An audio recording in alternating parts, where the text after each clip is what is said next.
नाज़रीन अस्सलाम वालेकुम। हम और आपके साथ एक बार फिर हम लोग आपको ईद की मुबारक देते हैं और हमारे पूरे चैनल की तरफ से, हमारी टीम की तरफ से आपको एक भरपूर ईद मुबारक हो। आप अपनी फैमिली के साथ बहुत ज़्यादा एंजॉय करें। लेकिन आज जो शख्स जिनके हम आपको मिलवाना चाहते हैं, वाटर पर्सनालिटी और फिल्म इंडस्ट्री में जो एक बड़ा नाम, और आप भी जानते हैं। पता है, मैं एक बात बताती हूँ आपको।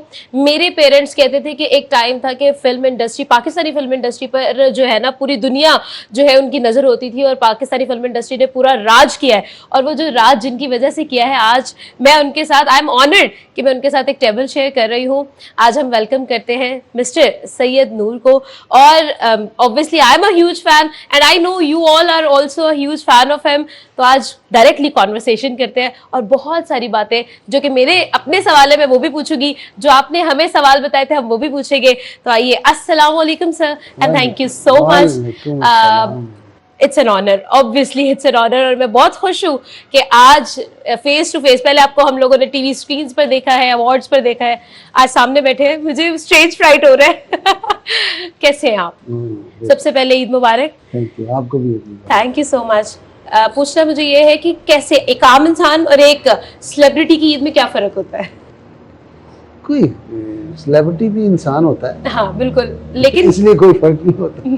ठीक है, यानी कोई फर्क नहीं है, रैंडम डे होता है, स्लो डे होता है। बल्कि हम लोग जो है ना, ईद को सोने को ज्यादा तरजीह देते हैं आम इंसानों की तरह। हम लोग भी भाई तस्वीरें लेने के लिए उठते हैं और उसके बाद हम सो जाते हैं। सवाल मैं आपसे करना चाहती हूँ, बहुत सारे हैं मेरे पास, और लिटरली मुझे इतना अच्छा लग रहा है ना कि एक्चुअली मतलब बहुत सारे मिथ्स हैं। हम लोग जब भी सोशल मीडिया पे जाते हैं, फिल्म इंडस्ट्री को बहुत टैबू समझा गया है शुरू से, और आप तो उस टाइम से एक बड़ा नाम है जब फिल्म इंडस्ट्री को बिल्कुल भी पसंद नहीं किया जाता था। आम लोगों के लिए एक बहुत बड़ी चीज़ थी। तो मैं पूछना ये चाहती हूँ कि हाउ इज़ इट पॉसिबल? आपने बहुत सारे नाम भी इंट्रोड्यूस करवाए हैं फिल्म इंडस्ट्री में, और एक तो बहुत बड़ा नाम है साइमा जी। और सवाल मैं ये करूँगी कि कैसे पॉसिबल था ये सारी चीज़ों में? आप एक राइटर से स्टार्ट किया, देन आप एक डायरेक्टर बने, ये सफ़र कैसा था? खूबसूरत, बहुत उम्दा। मैंने राइटर से स्टार्ट नहीं लिया, मैंने बतौर असिस्टेंट डायरेक्टर, मेरे उस्ताद हैं सुलेमान साहब, उनके साथ मैंने अपने आप को ग्रूम किया। उनके ज़ेरे साया उनका काम देख के तो सीखा। 5 साल मैंने उनको असिस्ट किया, फिर मैं राइटर बना। डायरेक्ट आते मैं राइटर नहीं बना, तो 5 साल असिस्ट करने के बाद राइटर बन गए। राइटिंग, पहली फिल्म 76 में रिलीज़ हुई, 92 तक 250 के करीब फिल्में हैं वो लिखी, और 93 में डायरेक्टर हो गया। ठीक है, अच्छा। तो एक मैंने स्टोरी सुनी थी आने से पहले ऑब्वियसली कि आपकी और साइमा जी की एक लड़ाई हुई थी, और वो लड़ाई इस बारे में थी कि आपने उनको कहा था कि आप उनको कहानी नहीं सुनाएंगे। वो क्या किस्सा है? वो लड़ाई नहीं थी, अच्छा, अपने अपने मिजाज का इजहार था। उन्होंने कहा जी मुझे कहा, ये घूंघट का है एक्चुअली, फिल्म घूंघट है ना उसका, तो उसको साइन करना चाहते थे हम। तो उसने प्रोड्यूसर से कहा जी नूर साहब से बोलें पहले मुझे कहानी सुनाए फिल्म की। मैंने कहा मैं तो कहानी नहीं सुनाऊंगा, मैं तो सेट पे बताता हूँ जो भी होता है। उसने कहा मैं फिल्म नहीं करती। ना करें, हमने कोई और आर्टिस्ट कर लिया, नीली प्रॉबेबली। हाँ। और मेरे घर में उनकी डेट्स मैच नहीं हो रही थी, इसी वजह से आपने उनको अप्रोच किया था। डेट उन्होंने दे दी, लेकिन हमारा कोई डिले हो गया तो डेट क्लैश कर गई। सही, जब क्लैश कर गई तो सेट लगा हुआ था, तो प्रोड्यूसर फिर मेरे पास आ गया कि जी अब एक ही, क्योंकि साइमा फारग बैठी हुई थी, सुल्तान राय का असैसिनेशन हो चुका था, तो राय साहब जा चुके थे दुनिया से, तो ये उन्हीं के साथ काम करते थे, उनके को आर्टिस्ट के तौर पर। अब नीली भी गई, फिर दोबारा उन्होंने कहा जी उनको करें आप, दोबारा राब्ता किया गया, तो उन्होंने यही कहा जी कहानी सुने। मैंने बड़ी ऊट पटांग सा कुछ सुना दिया उनको। लंदन की स्टोरी है, घोड़े से गिर जाती है। ऐसे कुछ था। तो वो कहा जी ठीक है। अब जब सेट पे आई शूटिंग करने, कहती ये तो कुछ और है। मैंने कहा और ही है। कहते तो वो क्या था? मैंने कहा वो तुम्हारी जिद। यानी कि मतलब वो सही वाला जो है ना, वो एक जवाब आपने भी दिया, आप अपनी ईगो को भी आपने मेंटेन रखा हाँ, वहाँ हाँ। पे। तो फिर ये वो उस एक टसल से ये प्यार की कहानी कैसे शुरू हुई?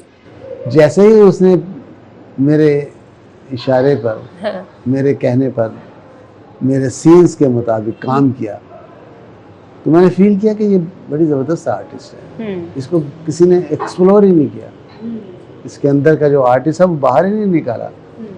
तो उसकी एक एक लुक जब मेरे सामने आती गई तो मैं आशिक होता चला गया। सही बात है। और फिर जब चूड़ियाँ का शूट हो रहा था, ऑब्वियसली एक माइलस्टोन है चूड़ियाँ भी, तो चूड़ियाँ के सेट के बाद आई थिंक शादी हुई थी, निकाह हुआ था। तो किसने प्रपोज, हु प्रपोज्ड बेसिकली, ये सवाल है। नहीं, ये प्रपोज तो कि दोनों में से किसी ने नहीं किया था, लेकिन एक सिचुएशन बन गई थी। ठीक है। घूंघट का या किसका गाने का शूट था, तो हमें छांगा मांगा जाना था।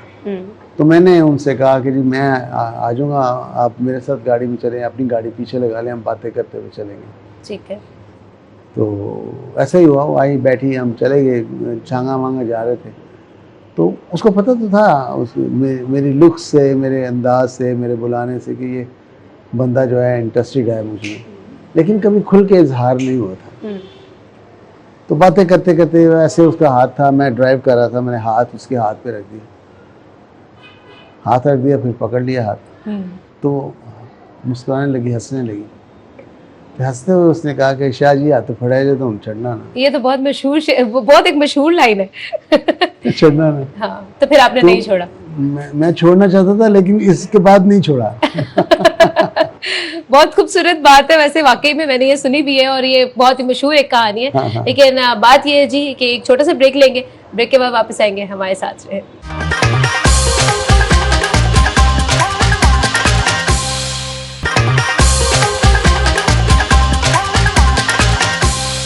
डेफिनेटली चूड़ियाँ एक बहुत ह्यूज सक्सेस इट वाज, और उसके बाद फिर मतलब डेफिनेटली बैक टू बैक बहुत बड़े बड़े नाम आए फिल्म्स के अंदर। जब सितारा इम्तियाज़ मिला आपको, एक अवार्ड नवाजा गया, मेरे ख्याल में जो भी एक आर्टिस्ट होता है उसके लिए ख्वाब है। तो व्हाट वाज द फील, और कैसा आपको फील हुआ, वो कैसा एक एक्सप्रेशन होता है, कैसा अंदर से कैसी फील होती है, वो मैं जानना चाहती हूँ। देखिए, मैं आपको एक बात बताऊं, अवार्ड जो होता है वो आपकी कारकर्दगी पे दिया जाता है। ये लगता है कि ये आम सी बात है, लेकिन जब आप अवार्ड ले लेते हैं तो वहाँ से अपने शोल्डर के ऊपर कुछ जिम्मेदारियां लेके आते हैं। वो जिम्मेदारी है कि आप इज्जतदार हैं। True. आपको ये अच्छे काम पे अवार्ड मिला है, आपको अच्छा ही करना है, तो आप पे एक बाउंड्री आ जाती है, ये तो है। उससे निकल नहीं सकते। तो लिहाजा मुझे मैक्सिमम जो अवार्ड मिले हैं वो उन्होंने जिम्मेदारी मेरे ऊपर डाली है कि कोई ख़राब काम नहीं करना, सतह से गिरना नहीं है, और वो फिल्म बनाओ जो अपनी बेटी के साथ देख सको, ताकि दूसरों की बेटियों ने आना है फिल्म देखने, तो फिल्म में कोई ऐसा होना नहीं चाहिए, कोई वल्गैरिटी नहीं होनी चाहिए, कोई चीप बात नहीं होनी चाहिए। तो लिहाजा इसीलिए मेरी फिल्म में ऐसा कुछ होता नहीं है। मैं तो डांसेस पे भी बिलीव नहीं करता हूँ। सही है।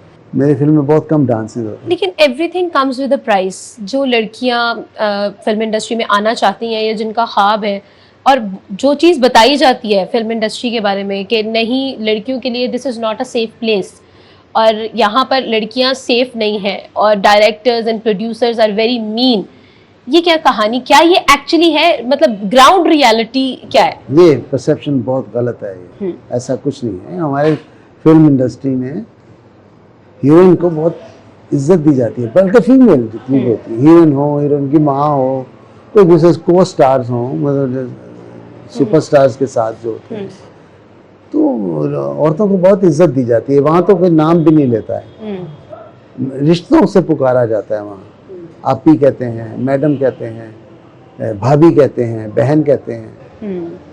तो हमारे जो लोग हैं आपस में, तो ये एक परसेप्शन बना हुआ था कि वहाँ बड़ी अय्याशी होती है, जुए होते हैं, शराबें पी जाती हैं, सब बकवास है, ऐसा कुछ नहीं।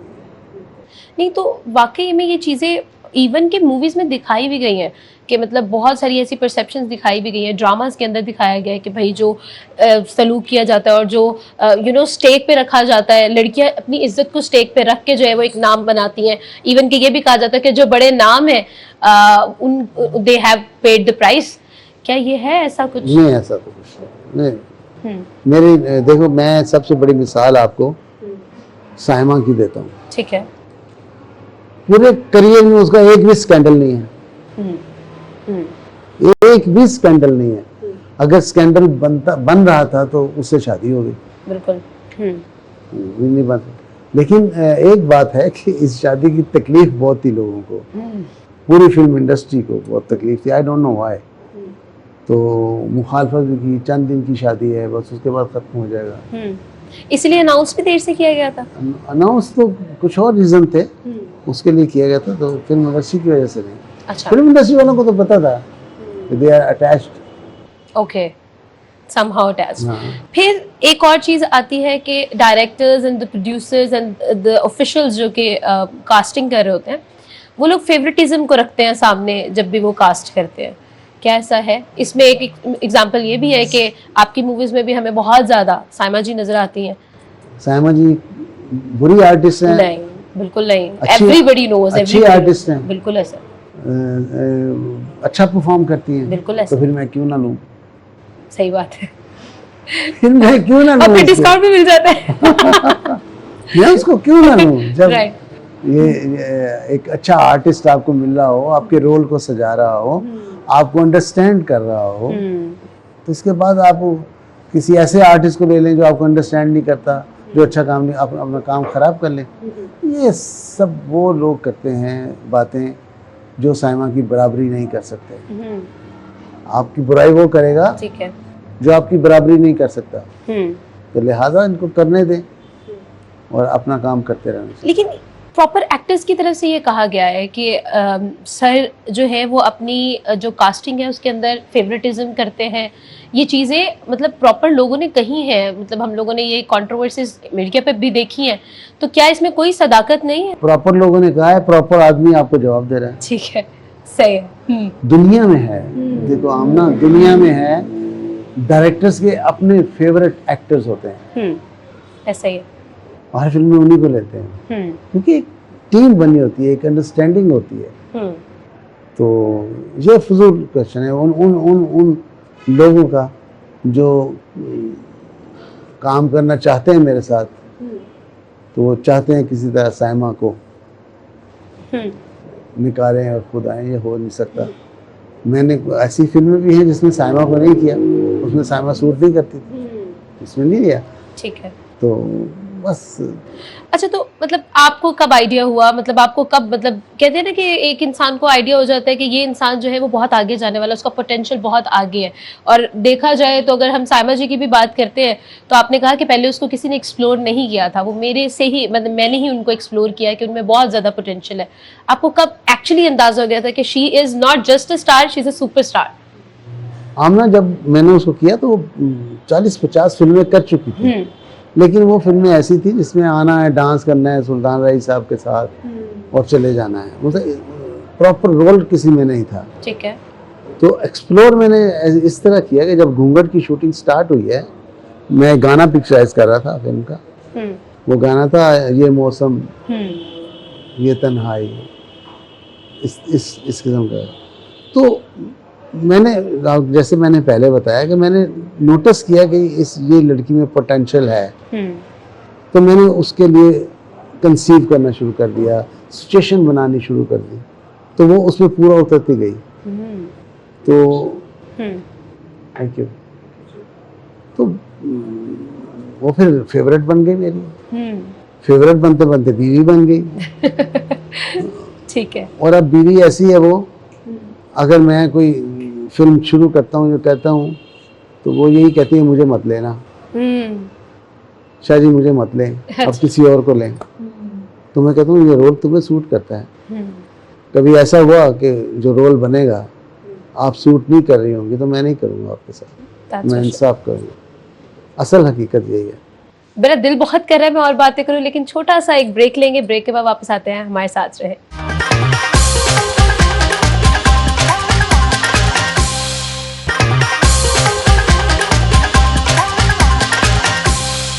Welcome back. और आज हम लोग अगेन यम यार्ड पे हैं और the food is very amazing, बहुत अच्छी खुशबू आ रही है और द एम्बियंस आप भी बोल देना, आप भी तारीफ करें। बड़ा फ्रेश सैलड है, डिशेस भी बहुत अच्छी है यम यार्ड की। सवाल एक और करेंगे और वो सवाल ये है जी कि राइट नाउ हम साइमा जी के बारे में बात कर रहे थे, अब सवाल उसी के बारे में करती जाओ। नहीं, सवाल ये है, चूड़ियां वाज अ बिग सक्सेस, तो आपने सीक्वल क्यों नहीं बनाया चूड़ियों का? अभी बना रहा हूँ। अभी बना रहे हैं? ओह, ये तो एक बहुत बड़ी रेवोल्यूशन है। मैं अभी शुरू कर रहा हूँ चूड़ियां 2। चूड़ियां 2 आप शूट कर रहे हैं, और क्या कास्ट है? नई कास्ट, साइमा नहीं है।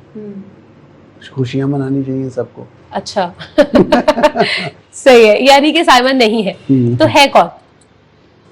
अभी मुझे भी नहीं पता। अच्छा, यानी अभी आपने कास्टिंग करनी है, ठीक है।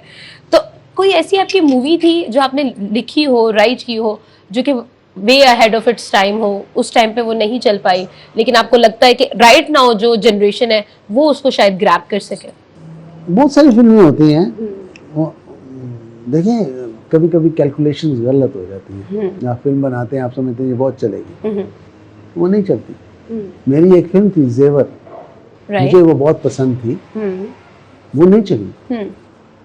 चूड़ियां में मैं इतना एक्सपेक्ट नहीं कर रहा था, मैं ये तो जानता था कि ये एक डिफरेंट पंजाबी फिल्म है, ये लोग देखेंगे इसको, लेकिन इतना देखेंगे कि फिनोमेना बन जाएगा। और आप ये देखें कितने साल हो गए इस फिल्म को चले, आज भी जहाँ आपने भी वही जिक्र किया, जहाँ जाते हैं चूड़ियाँ का जिक्र होता है। बिल्कुल। और इसीलिए मैं उसे दोबारा बना रहा हूँ, ताकि ये जो नई जनरेशन है जिन्होंने वो फिल्म नहीं देखी है या यूट्यूब पे वो नहीं देखते, तो बड़ी स्क्रीन पे वो देखें कि चूड़ियाँ कैसी थी और ये चूड़ियाँ कैसी। 15 इयर्स बैक अगर हम लोग जाते हैं तो वहाँ पर हमने ये देखा, 15 भी नहीं, आप 25 इयर्स बैक जाए तो सिनेमा पे हमने एक अरूज देखा। हम लोगों ने देखा है लोग लाइंस में लगते थे, और जो एक फर्स्ट था, एक रिज था कि भाई मूवी देखनी है तो उसका पहला जो रील लगेगा वही देखना है, और लोग जो है वो पागलों की तरह सिनेमा घरों में जाते थे। अब वो सिनेमा घर भी अगर हम देखते तो वो वीरान हो चुके हैं, वो जो लोगों का क्रेज था वो भी थोड़ा थोड़ा कम होता जा रहा है।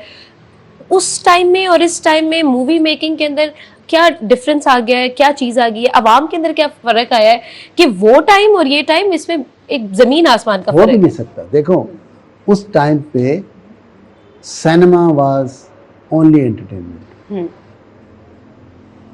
टीवी भी 4 बजे शुरू होता था, 9:30 बजे खबरनामे के बाद बंद हो जाता था। लोगों के पास देखने के लिए सिर्फ सिनेमा था, तो लोग सिनेमा जाते थे, फैमिलीज जाती थी। फिर क्या हुआ, टेलीविज़न कलर हो गया, ड्रामे बनने शुरू हुए, वारस बन गया, ये बन गए, लोग चेंज आया, सिनेमा में कम उधर ज़्यादा। फिर ऐसा वक्त आया कि वीसीआर आ गया, लोगों ने वीसीआर देखना शुरू, यानी वो घर बैठे एंटरटेनमेंट मिलना शुरू हो गया। और मैं अभी आपको एक और बात बताऊंगा, उसके बाद चैनल्स पे फिल्में चल रही हैं, फिर अंग्रेज़ी फिल्में, ये सारा, तो यही डिक्लाइन है। और सबसे बड़ा डिक्लाइन ये है कि पहले जो लोग सिनेमा जाते थे, मिसाल के तौर पर औरतें जाती थी ये देखने के लिए कि शिवी मारा ने कैसी साड़ी पहनी हुई है, उसने कैसे कपड़े पहने हुए हैं, हम उसको कॉपी करेंगे। वहीद मुराद साहब ने के बाल ऐसे हैं, ऐसी शर्ट पहनी है तो हम भी ऐसे पहनेंगे, ऐसे बाल है। कुछ औरतें जाती थी कि उन्होंने घर कैसे डेकोरेट किया हुआ है, इतना बड़ा घर, उसकी डेकोरेशन फॉलो करती थी। नहीं तो मेजर टर्न कब आया? लोग मैं वही बताने लगा हूँ, मेजर टर्न नहीं बताने लगा हूँ। अब क्या है कि सैलून बन गए, सैलून बन गए हैं, पार्लर्स बन गए हैं। अभी देखने की जरूरत नहीं है शिवी मारा को या किसी को, लड़कों को कॉपी करने की जरूरत नहीं है, हेयर कट हो जाता है अपने स्टाइल में। सही है। अच्छा, अब मेरे पास कुछ ऐसे सवाल हैं जो कि बात तो पूरी होने दो। अच्छा, और मेरी तरफ देखो जो मैं बोल रहा हूँ, मैं फिर मेरे फ्लो टूट जाता है। तो फिल्म से सब जो बुटीक्स बन गई, फैशन मिल गया, और फैशन भी निकल गया, स्टाइल भी निकल गया, फिल्म खाली रह गई, लोगों ने जाना छोड़ दिया। ये काम गोरे की फिल्म में भी हुआ है, हॉलीवुड की फिल्मों में भी हुआ है। तो उन्होंने अब साउंड ऑफ म्यूजिक नहीं बनाते, सनफ्लावर नहीं बनाते, अब वो स्पाइडरमैन बनाते हैं, सही है, सुपरमैन बनाते हैं, जो लार्जर देन लाइफ है, जो आम नहीं नजर आती। ये सिचुएशन आम में नजर नहीं आती, तो इसलिए सिनेमा तो हमारे पास एज सच वो सिनेमा नहीं है, फिक्शन, जिसकी वजह से फिल्में कम हो। लेकिन बॉलीवुड पे तो जो हम लोगों ने एक अरूज देखा है, वो चीज तो हमें यहाँ पर नजर नहीं आई ना। स्टिल अभी मूवीज बन रही हैं, लेकिन वो चीज हमें ड्रामास में नजर आती है। ड्रामा हमारे मूवी इंडस्ट्री को बीट कर रहे हैं, उसकी क्या रीजन है फिर? बॉलीवुड से मुराद आपकी भारत है? हाँ, भारत भी डिक्लाइन में है। अगर आप खबरें देखें तो वो भी डिक्लाइन में है। अभी रिसेंटली एक इंटरव्यू सुना मैंने सुभाष घई साहब का, बहुत बड़े डायरेक्टर हैं इंडिया के, उनसे इसी तरह सवाल किया गया जैसे आप मुझसे सवाल कर रही हैं कि जी बॉम्बे की फिल्म क्यों नहीं चल रही, और साउथ की फिल्में चल रही हैं, मद्रास की बाहुबली और बड़े बड़े बजट और वो ट्मेंडस बिजनेस। तो उसने उसके जवाब से आपको समझ आ जाएगी कि हुआ क्या है असल में। उसने कहा कि बॉम्बे में फिल्म बना रहे हैं एक्टर्स, शाहरुख खान, सलमान खान, आमिर खान, ये फिल्में बना रहे हैं और ये अपने ऊपर ही लिखवाते हैं जो भी होता है। लेकिन साउथ जो फिल्म बना रहा है, साउथ में वो डायरेक्टर बना रहा है, एक्टर को आप जानते भी नहीं हैं। आप जानते हैं बाहुबली में कौन एक्टर है? वो डायरेक्टर है। कहता वहाँ डायरेक्टर फिल्म बना रहा है, यहाँ एक्टर फिल्म बना रहा है, इसलिए वो कामयाब हुआ। सही है। तो हमारे यहाँ भी यही हुआ है कि अच्छे डायरेक्टर जो हैं दुनिया से चले गए और फिल्में अच्छी नहीं बन पाई हमसे। चले, सर की बातों को हम एंजॉय कर रहे हैं, साथ में हम यम यार्ड का ये खाना भी एंजॉय कर रहे हैं, लेकिन यहाँ पर एक छोटा सा ब्रेक लेते हैं। ब्रेक के बाद वापस आते हैं और अपनी गुफ्तगू को जारी रखते हैं।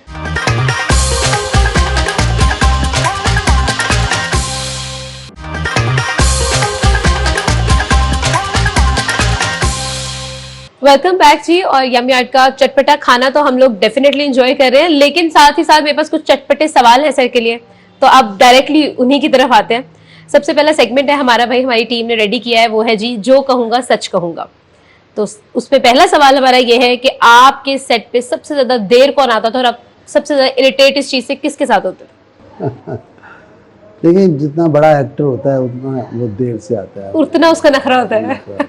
तो ये माफी ये माफी होती है। अच्छा ठीक है। और शरारतें सबसे ज्यादा सेट पे किसने की है? शरारतें सबसे ज्यादा जो थे वो अली एजाज साहब। ठीक है, सही है। फूडी कौन होता है? खाना पहले बाकी काम बाद में?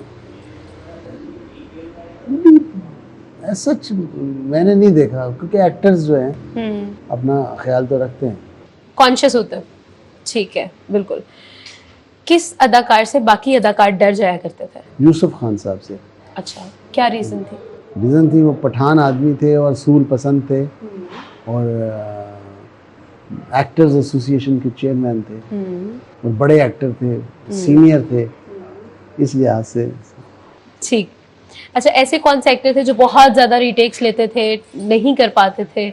इसमें दो एक्टर मशहूर हैं, एक हमारे वाला साहब होते थे पुराने एक्टर्स, और फिर हमारे दौर में इलियास कश्मीरी साहब। ठीक है। कोई ऐसा एक्टर भी था जिससे आप घबराए कभी, साइमा जी के अलावा? एक्ट्रेस या actor? Actress and actress both. Actress तो बहुत थी। अच्छा, जिनसे आप घबराते थे? हाँ। लेकिन एक्टर जो थे वो, देखिए घबराना जो है वो एक पहलू है इज्जत का। आप किसी की इज्जत करते हैं तो आप उनसे घबराएंगे भी, और तो इसलिए जितने भी मेरे सीनियर थे मैं सबसे घबराते थे। ठीक है। अब है एक, आपने, मैं कुछ फेमस पर्सनालिटीज के नाम लूंगी और आपने उनके बारे में एक लाइन या एक वर्ड बोलना है। ठीक है। सबसे पहले जी फहद मुस्तफा। नए दौर का नया एक्टर है, अच्छा एक्टर। अच्छा एक्टर है। ठीक है। हुमायूं सईद, ये तो आपके दौर के हैं।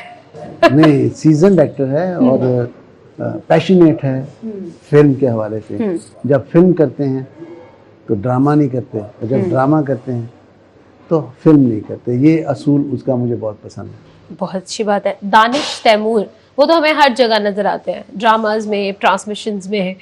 हाँ, अच्छा हीरो है, लेकिन उसको सीरियस रोल करने चाहिए और नुमाया रोल करने चाहिए।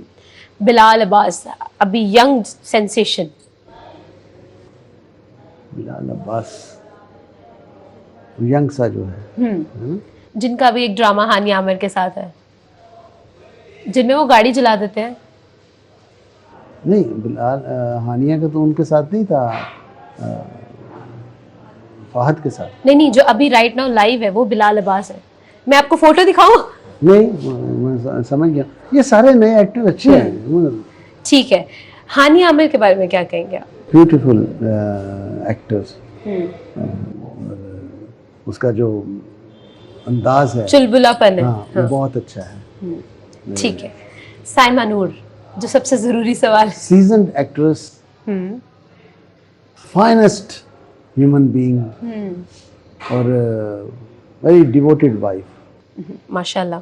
अच्छा, आपने उनका रोल जो अभी मैं मंटो नहीं हूँ मैं, आपने जो उनका रोल देखा, आपको उसका वो कैसा लगा? बहुत अच्छा किया उसने।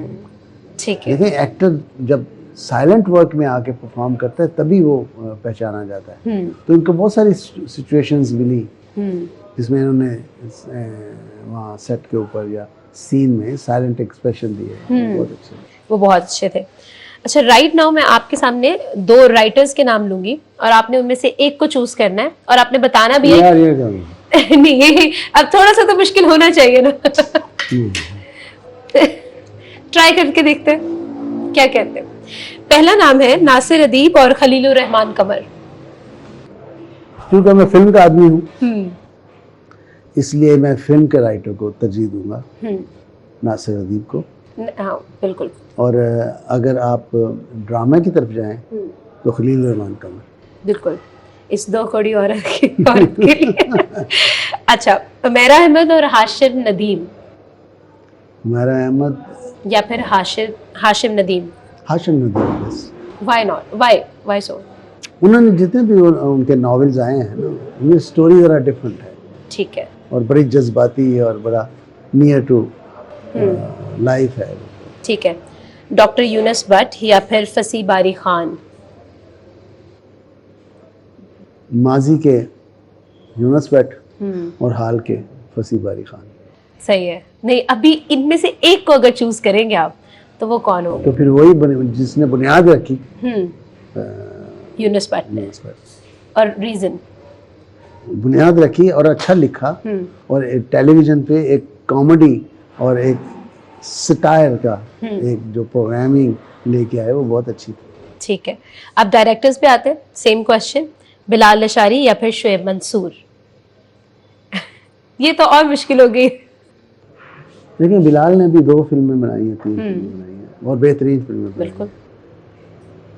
शुएब मंसूर साहब ने मेरा 5-6 बनाई हैं और बेहतरीन बनाई हैं।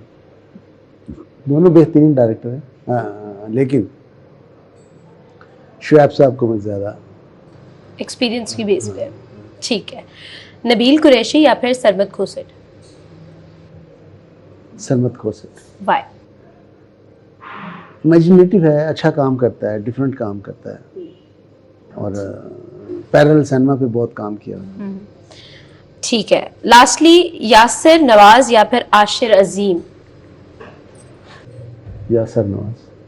Y again? उनका काम मैंने ज़्यादा देखा। उनका काम आपने ज़्यादा देखा। बिल्कुल ठीक है। बहुत अच्छा लगा, कॉन्वर्सेशन बहुत अच्छी रही, खाना बहुत अच्छा रहा और ये शाम भी बहुत खूबसूरत रही। एक बार फिर हमारी टीम की तरफ से आपको बहुत बहुत ईद मुबारक। और यम यार्ड का ये खाना और ये सब जो एम्बियंस थी, इसने जो कहते हैं ना 4 चांद लगा दिया हमारी शाम पे। तो आप जो है हमें लाजमी सोशल मीडिया पे फॉलो क्यों नहीं करते भाई, ये तो ज़रा बता दें। और साथ ही साथ खुदा हाफिज, अल्लाह करे कि आपकी ये ईद बहुत मुबारक रहे। खुदा हाफिज।